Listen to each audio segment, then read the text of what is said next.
அனைவருக்கும் காலை வணக்கம். நேற்று நான் பதிவிட்டேன் மாட்டு இறைச்சிகளை உண்ணாதீர்கள் என்று.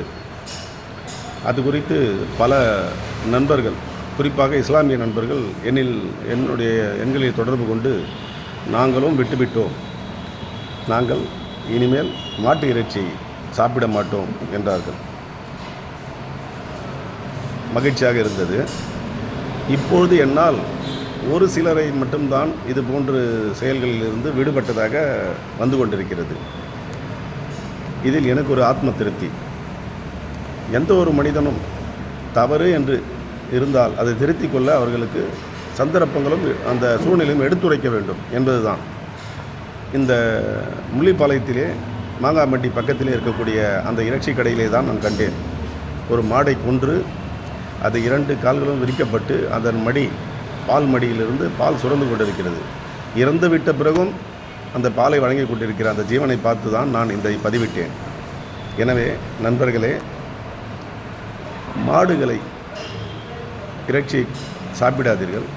இறைச்சி சாப்பிடுவீர்கள் என்றால் கொல்லப்படுவது தடுக்கும். ஒன்று, இயற்கையோடு ஒன்று வாழ வேண்டும் நாம் அனைவரும். அப்பொழுதுதான் நம் இறைவன் நமக்கு இயற்கை சீற்றங்களில் இருந்தோ மற்ற வழிகளில் இருந்தோம். உதாரணத்துக்கு கேரள மாநிலம், அங்கே யானைகள் அழிக்கப்படுகிறது, இயற்கைகள் அழிக்கப்படுகிறது. இப்படிப்பட்ட செயல்களே தான் அங்கே இயற்கை சீற்றம்.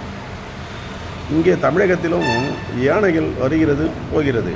அதன் வழித்தடங்களில் இருந்து கொண்டு ஓய் ஓய் என்று கத்துவதும், ஆர்ன் அடிப்பதும், செல்போனில் படம் எடுப்பதும், இப்படிப்பட்ட செயல்களை செய்ய வேண்டாம். அவைகள் நம்மை தொந்தரவு செய்யாது, அதன் பாதையில் அது சென்று கொண்டிருக்கும். அதை துன்புறுத்தும் பொழுது தான் நம்மை தாக்குகிறது. எனவே இந்த யானைகளும் சரி, மற்ற விலங்குகளும் சரி, எந்தெந்த பாதையில் செல்கிறதோ, உதாரணத்திற்கு நீங்கள் ரோடில் செல்லும்போது பாம்பு சென்று கொண்டு தான் இருக்கும் கிராமப்புறங்களிலே.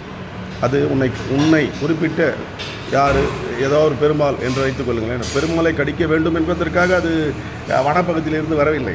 அதை உணவை தேடியோ அது பாதை நோக்கி சென்று கொண்டிருக்கிறது. அப்பொழுது நாம் அதை குறுக்கிட்டாலுடைய நம்மை கடிக்கும், அல்லது அதை கொல்லப்போகும், உயிருக்கு ஆபத்து என்றால் கடிக்கும். இப்படி தான் அனைத்து ஜீவராசிகளும் சரி, மனிதனும் இருக்கிறார்கள். எனவே இந்த மாடுகள் இதை பார்த்து நேற்று கோவையிலே சுமார் 30 பசுமாடுகளை கேரளாவுக்கு கடத்த இருப்பதை பிடித்திருக்கிறார்கள்.